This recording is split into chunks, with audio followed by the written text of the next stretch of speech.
Action.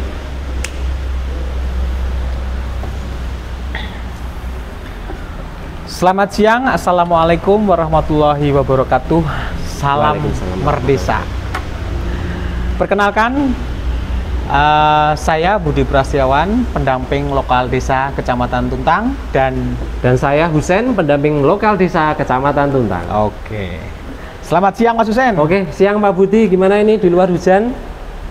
Nah, kita pingin mencoba, ini sekedar ngobrol, mudah-mudahan nanti ada impact dari luar sana Iya, tentang transformasi desa di era milenial. Mas Husen, desa tidak ada satupun desa yang tidak memiliki sebuah potensi.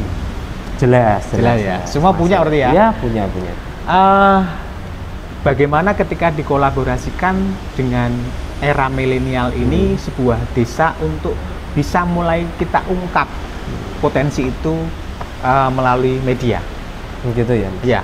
Oke, pendapat saya sih di awal gini ya, sebelum kita bahas ke desa tentang potensi tadi, itu kita bahas yang namanya sumber daya manusia. Oke. Sumber daya manusia di sini karena kita udah mau 4.0 ya Pak, udah 5.0 SDM ya, SDM itu yang paling utama itu SDM.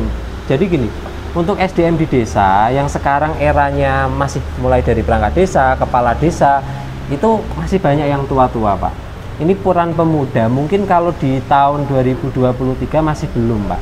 Artinya yang tua ini diganti atau bagaimana Mas? Bukan diganti Pak. Jadi gini, kita bahas dulu, bukan membedakan, memilah-milah antara satu sama lain, tapi gini, yang tua harus bisa mengikuti perkembangan yang muda. Karena apa? Di era milenial, anak tahun 2000-an, di sekarang itu anak generasi sandwich Pak, Gen Z ya? Maka dari itu sumber daya manusia untuk yang milenial itu baru di angka umur sekitaran 30 tahunan Pak. Berarti kan itu masih masa produktif. Jadinya gini, orang-orang yang pada sumber daya manusia itu lebih condong, dia karena pergi keluar dari desa, pengalamannya banyak, dia lebih memilih keluar ke kota, mencari pekerjaan di luar. Karena apa? Dianggap desa tadi tidak memiliki yang namanya potensi. Oke. Terus Mas, ketika mindset itu yang terjadi ya, mindset jelas. itu ning desa ini pasif deh.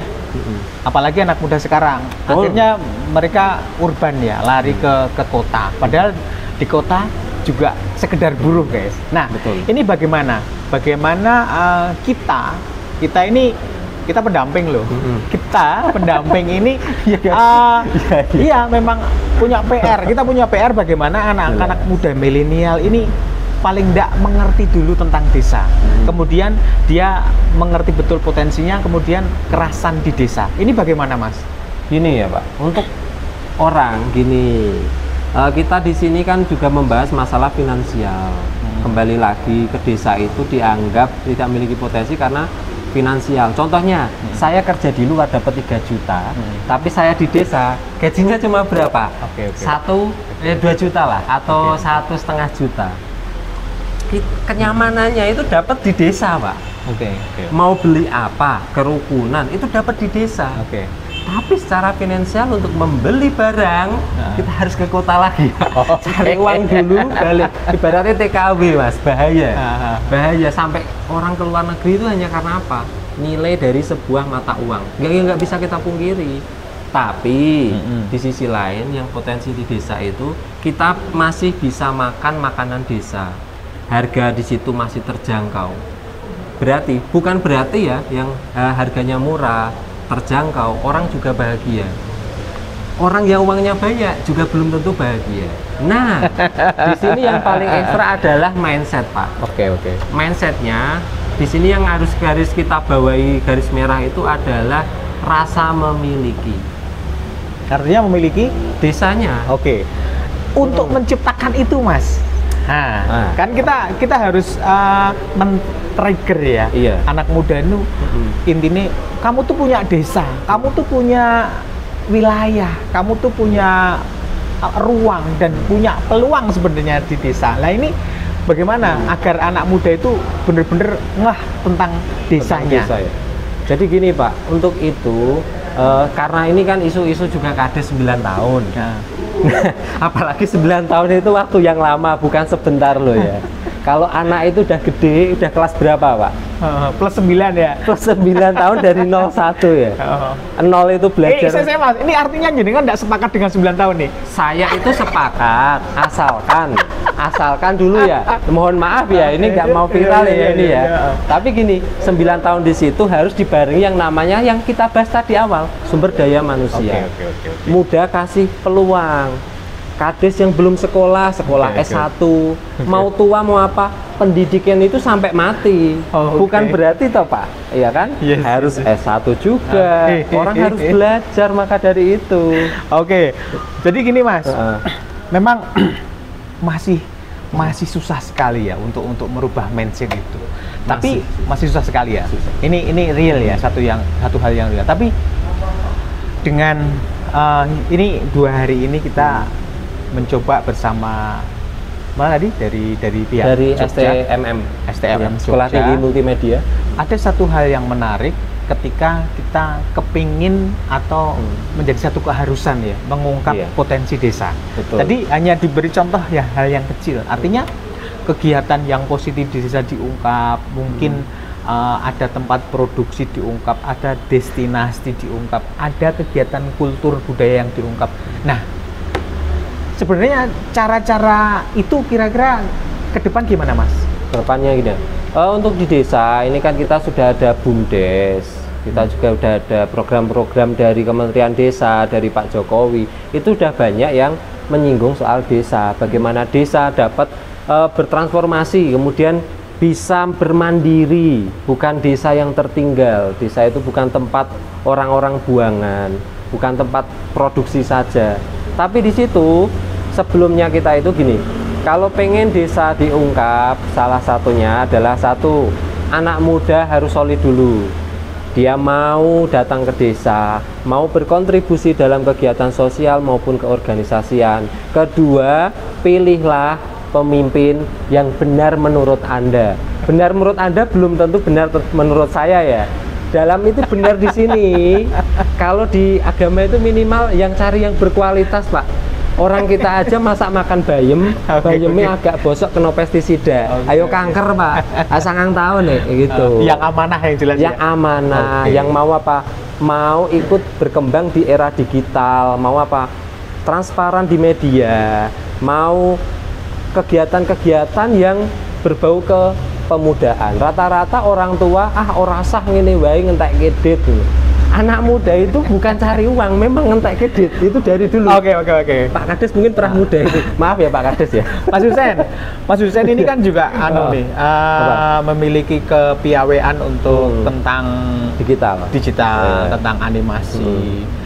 Tentunya video Pak. Kalau animasi belum. Tentang video juga ya. Takut ya. Artinya PR kita itu seperti itu pertanyaan pertama tadi ya. Bagaimana nih anak-anak muda itu betah dan mau tahu atau mungkin datang ke Pemdes. Itu bagaimana caranya? Salah satunya cara aja. Mungkin ini nanti akan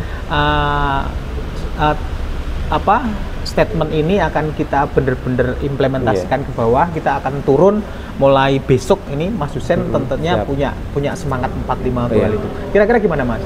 Yang menurut saya gini Pak ya. Kalau untuk ke orang pengen kontribusi ke desa itu, ambillah sebuah atau bikinlah. Pemuda itu senang bikin ya. Bikinlah kegiatan yang benar-benar bisa mengungkapkan potensi desa, sumber daya. Contohnya kegiatan merti desa. Mbok yo sing Jawa diuripke meneh to. Lah ngopo to? Lah karo bumine diopeni to. Kalau kita sudah ngopeni desa, insya Allah kita diopeni. Peran pemudanya di sini, peran anak muda di sini, kegiatannya dong Pak. Kalau orang-orang tua mosok sidik-sidik orang tua. Tapi di muda itu kita bikinkan solid. Minimal itu sounding dulu lah. Ada kegiatan kepemudaan. Contohnya piawean. Di situ ada contohnya lahan pertanian, umpamanya milik desa. Dikelola aja tanam apa, umpamanya. Minimal itu. Di situ dia bisa bikin konten. Bisa. kegiatan besar selain uangnya minta. Bikin contohnya acara besar tapi yang agak berbayar. Oke. Nah, ini ada masukan subsidi silang. Jadi nggak harus kontribusi minta ke desa ya. Itu ya jangan minta dulu. Oke. Jadi menarik sekali. Tidak semata-mata sebuah kegiatan itu harus didanai oleh desa. Maksudnya itu. Betul. Tetapi seorang pemuda ini juga harus punya kreativitas ya, punya inisiasi bagaimana menciptakan satu kegiatan. Nah, satu kegiatan tadi disebutkan sebenarnya murah, bahkan nggak pakai modal ya. Kita hanya bikin satu konten-konten kecil atau tadi disebutkan apa? Kita mengupload di media sebuah kegiatan yang positif. Itu sudah akan menjadi embrio ya untuk bagaimana pemuda itu berkegiatan. Kemudian secara tidak langsung nih pemerintah desa akan melihat, ternyata ada pemuda kontribusi toh. Akhirnya bisa jadi nih saling. Nah, supportnya pun dia nggak ragu-ragu ya, karena potensinya sudah jelas ada. Keren. Maka dari itu jadilah pemuda yang generasi optimis. Minimal bikinlah dulu. Orang desa itu pasti dianggap alah ngopo le bikin itu, tapi bikinlah dulu. Terima kasih bincang-bincang siang ini. Mungkin akan kita lanjut di sesi yang lain. Salam Merdesa. Wassalamualaikum warahmatullahi wabarakatuh. Cuan. Kayak urung jupuk saya apa nih?